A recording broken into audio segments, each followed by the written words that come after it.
Hi, I'm Kathy. I wanted to talk to you about my weight loss experience with HCG. I've been a lifetime dieter, and it's something I've had to deal with since I was a child. Done on many different kinds of diets. I could name them for you, but you all know all the many diets out there.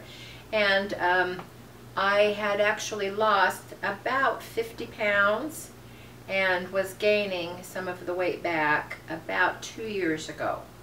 And I simply could not tolerate the idea of doing that, and I heard about HCG and decided that I would give it a shot.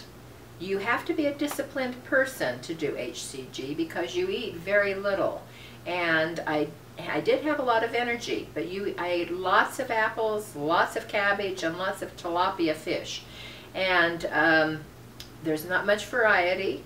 But I did lose weight rapidly. I lost the 15 that I had gained, and then transitioned into just eating smart and exercise. And I think that if you want that kind of an experience, and you have the discipline to do it, because it does take discipline and determination, then HCG can be a good experience for you.